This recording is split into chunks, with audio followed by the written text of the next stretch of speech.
Do you ever get frustrated that however much you practice on the guitar, keyboard or whatever instrument you play, you just can't get past a certain standard?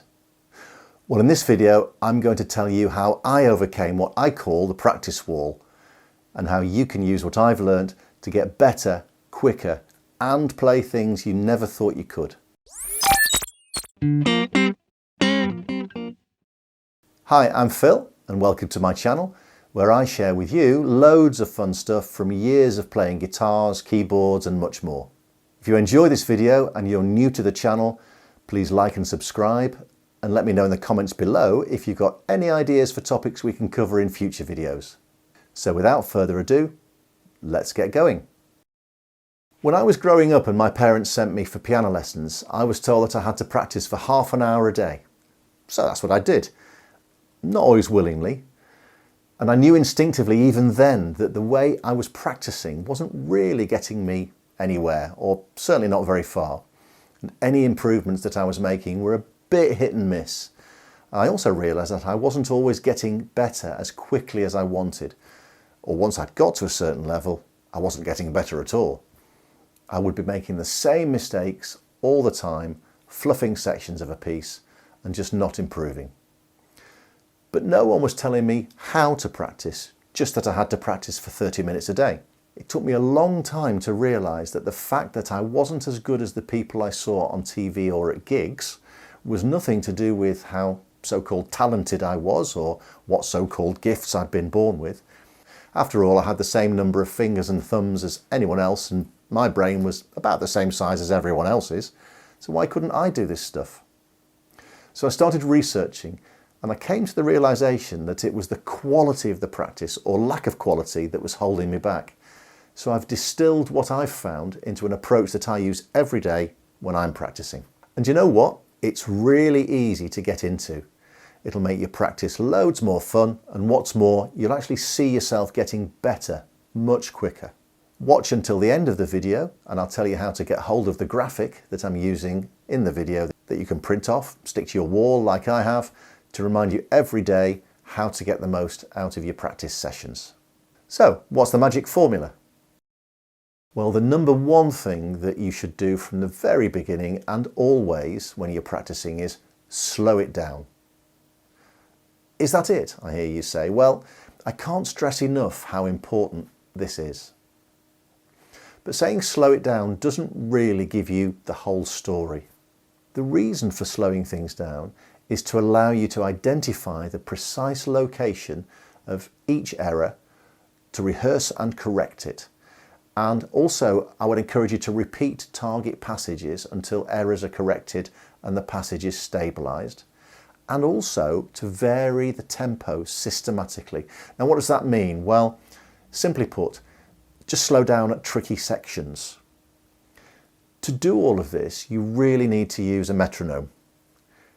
With a metronome, you can track exactly the speed at which you can play a section perfectly every time with no mistakes. And then and only then can you increase the tempo. It doesn't matter how slow you have to go at the beginning, the only important thing is that you can play the passage or piece with no errors. When you increase the tempo of a passage or piece, you should only do this by small increments of a few beats per minute at a time. The key is that you've got to be sure that you can play the passage error-free before going any faster. When I'm using this tip myself, sometimes a passage might actually only be a single measure or bar of the piece. There might be a particularly tricky chord change or fingering pattern that I'm struggling with. So think of a passage or section as a really small chunk of the whole piece.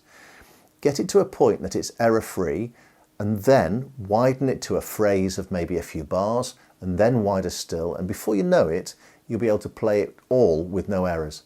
There's actually something very satisfying about knowing you've nailed a difficult part of a piece, even if it's only a bar or two. And the great thing about this is that it actually takes away all of the pressure that we all put on ourselves to be good quickly. Some additional thoughts that you should add into your thinking when doing this are these. If you're a pianist or a keyboard player, play with both hands as early as possible. Learning each hand's part in isolation, which was the way I was taught, will actually slow you down. Your brain can cope with learning multiple actions at once. Let's face it, your driving instructor didn't teach you how to move the gear stick on the car one week, then show you the next week how to use the clutch, and then after that how to steer. You learned all of it together. But remember how slowly you actually did everything at the start. That's very important. Practice with thought. Sometimes you'll see this referred to as practice with purpose. They are similar. Practicing for half an hour with no plan is a waste of half an hour.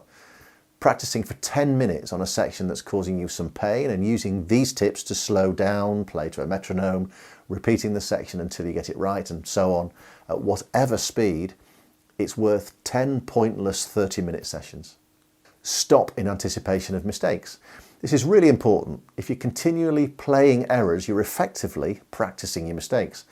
In other words, you're teaching yourself how to play your mistakes. Instead, if you feel you're going to make a mistake, stop. Slow that passage down and embed the correct way to play it in your fingers and in your brain. Correct errors immediately. What this tip means is that if you do make a mistake, that is, if you forget to stop before you make it, don't move on without going back and correcting the mistake you just made. That way, when you're next asleep and your brain is making sense of your day and consolidating your practice session, it'll save the correct version and delete the earlier versions that were errors. Obviously, that's an oversimplification, but you see what I mean. I really believe that even if you are practicing really effectively, there does come a time when you need to stop and let your brain, usually overnight, work through and consolidate all the work you've done. This is another reason why I think it's a flawed idea to insist on a specified amount of practice each day. Sometimes you'll be able to go on for quite a long time before you recognise that you aren't really making any gains. Other times, a shorter session will be all you can manage. Frequency and quality are the important things, not the length of time you put into a single lesson. So the last tip on the graphic is practice with inflection early on. What this means is that you should inject as much music into the music at every stage of learning the piece as you possibly can. So play the sections that should be loud, loud, and the quiet sections quietly. Get the time to swing a little bit backwards and forwards, that kind of thing. Music's about feeling more than it is about the technical. You and your audience will get much more out of playing and listening to music played with feeling, inflection and musicality. So why not add this into your practice right from the start? If you found this video useful, I'd really appreciate a like, and it would be great if you could subscribe to the channel for more content in the future. If you'd like a PDF version of the graphic that I've used in the video, let me know in the comments, and if there's enough demand, I'll get it uploaded with a link so that you can download and print it off for your wall. That's all for this video. Thanks for watching, keep playing, and I'll see you soon. Bye for now.